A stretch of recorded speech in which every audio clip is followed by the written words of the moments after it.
sorry for not posting last week. I had my reasons. So before we get into this, let's just say I was a little busy last week. A lot of things are happening. And so here we are again.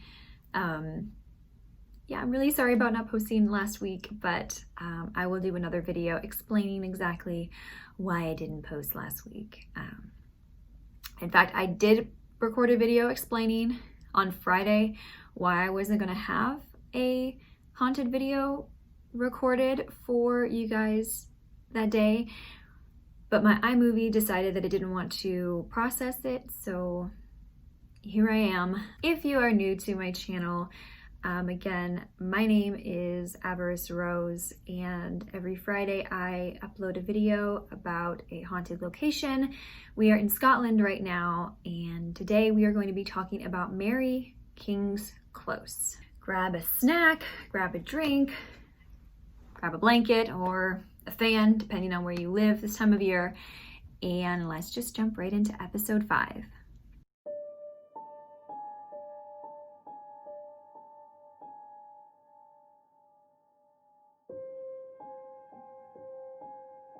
So Mary King's Close is a historic close located under the Royal Mile, under the buildings of the Royal Mile in the historic Old Town area of Edinburgh, Scotland. It took its name from Mary King, who was a merchant burgess who resided on the close in the 17th century. The close was partially demolished and buried due to the building of the Royal Exchange in the 18th century and later closed to the public for many years. The area became shrouded in myths and urban legends. Tales of hauntings and murders just wreaked havoc over this part of the old town. So a little bit of history on Mary King's Close. During the 17th century, the old town of Edinburgh suffered a major overcrowding. The city walls that had been built to protect its residents meant there was no space to expand outward.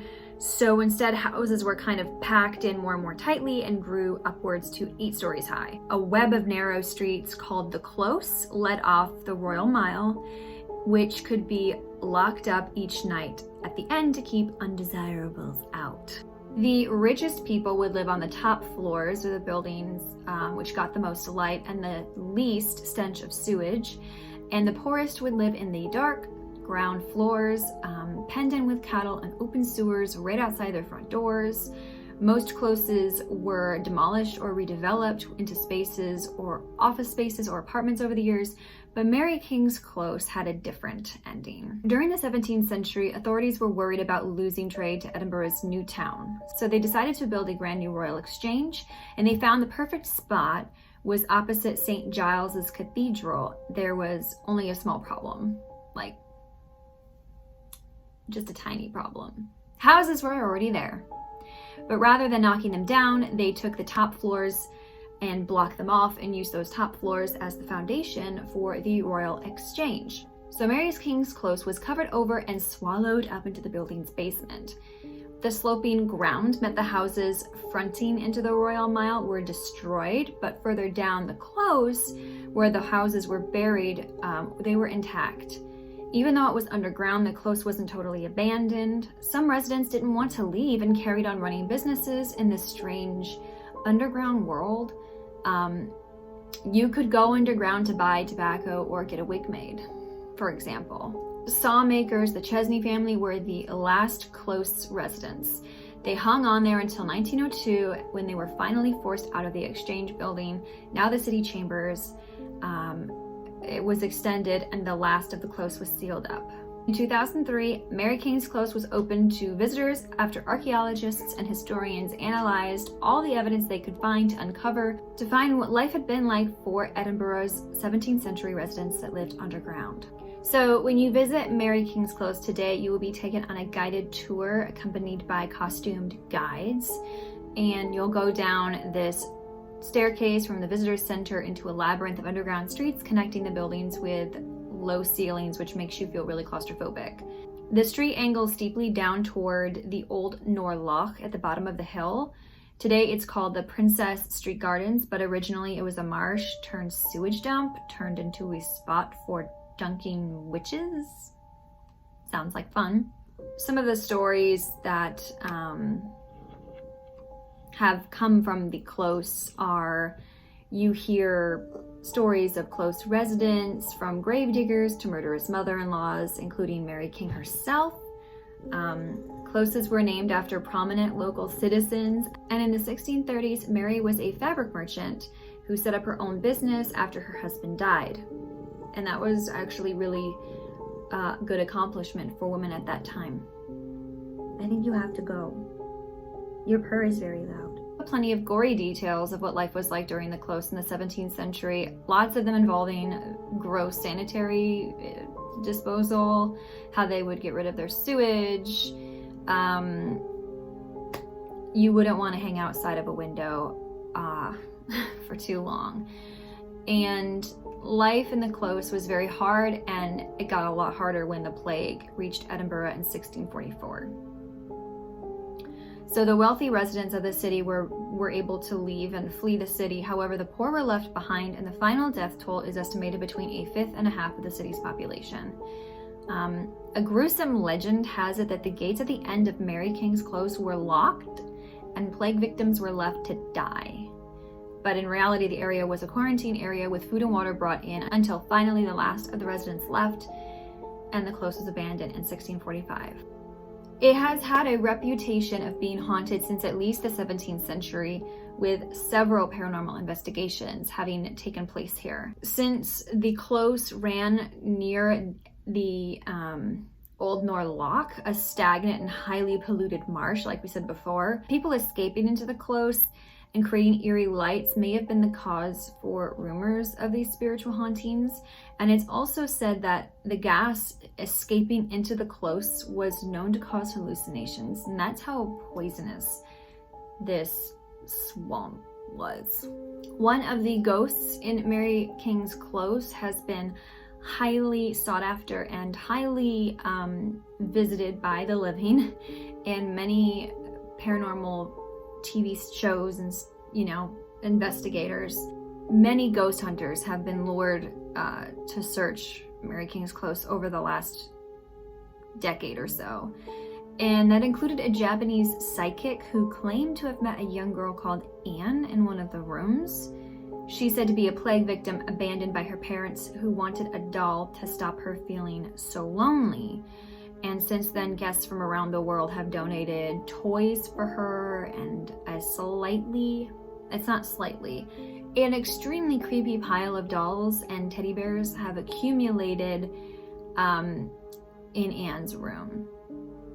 So if you have ever watched Most Haunted, Ghost Hunters International, I think Ghost Adventures, a couple of other ones, Paranormal Files, stuff like that, they have definitely all been here, and even BuzzFeed's paranormal investigators have been here before, I believe. So it has a very healthy reputation of being extremely haunted. Visitors have reported hearing footsteps in empty rooms and feeling unexplained chills.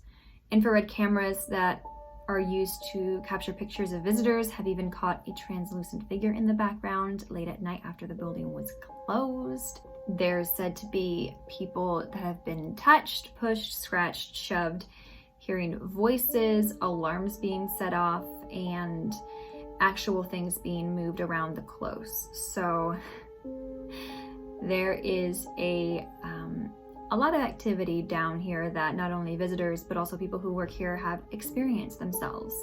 So in Mr. Chesney's house at the bottom of Mary King's Close, this place has been subject of intense electronic voice phenomenon, or EVP, and Echovox studies over the past years have come up with some strange findings. This particular person, who I have linked in the description down below, their account said that, quote, they've personally witnessed alarms being set off by unseen forces, footsteps walk toward them over wooden floors in the lower levels, also seen by a team of researchers, and heard a woman's voice call out hello when the location was locked down after hours.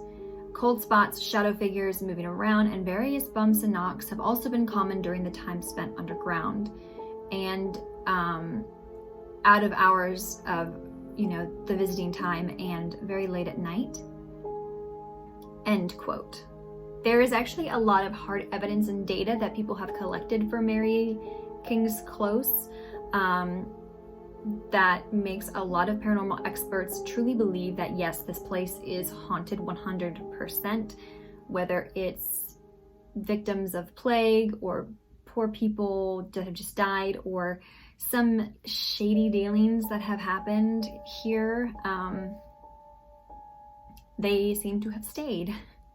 And the whole thing about the doll thing is creepy. Anything empty vessel dolls have always creeped me out. Even before I knew what a ghost was, dolls have always creeped me out. So not going in that room if I ever visit Mary King's Close at all. There have been many television appearances by Mary King's Close, and some of the places that some of the television shows that you can watch that have featured this place. Besides YouTube, lots of independent people have done their own investigation and deep dive into Mary King's Close on YouTube. It was featured on series 4 of Most Haunted, featured in The Three Drinkers Do Scotch Whiskey, episode 7 on Worldwide on Amazon Prime. Don't necessarily know if that was so a haunted series, but it was on there. Most Haunted Live Halloween Show 2006, Annie's Room and Mary King's Close both appear in episode 6 of Billy Connolly's World Tour of Scotland. Mary King's Close appears on the History Channel's 2007 program Cities of the Underworld. Featured on the Discovery Channel India shows Discovery's Biggest Shows, Ghost Hunters International, which first aired in the US on the 9th of January 2008, Jacqueline Hyde History International, and Mary King's Close was used to test the low light capabilities of 2 digital compact system cameras in The Gadget Show, Season 17, Episode 9, airing in the UK on January 7th, 2013 on Channel 5 in the UK. So this place has been used for testing of equipment. It has been used to entertain, to bring to life, not necessarily real stories, but embellishing in, literature or fiction, and also studying what it is, which is what it is. It is a close that is underground. It's very interesting to think of a city beneath a city, and I think that is one of the things that Mary King's Close is so alluring. It's a city under a city, and what's creepier than that? So if you want to see more videos on Mary King's Close, you can definitely go to YouTube, type in Mary King's Close, and you will find a plethora of independent paranormal activity researchers going through ghost hunters, tours. You can kind of get a taste of what is going on at the Close from your viewing pleasure in your own home, since we are still under quarantine here in the US. So that is all I have for you today, guys. I hope you enjoyed learning about Mary King's Close and the underground city hidden below the Royal Mile in Old Town, Edinburgh, Scotland. If you like this kind of content, leave a like, leave a comment if you have any other place that you would like me to research in Scotland. I think I have a couple more places left, and then we will be moving on to Wales in Northern Ireland. Subscribe to my channel, and I will see you in the next one. One love, guys.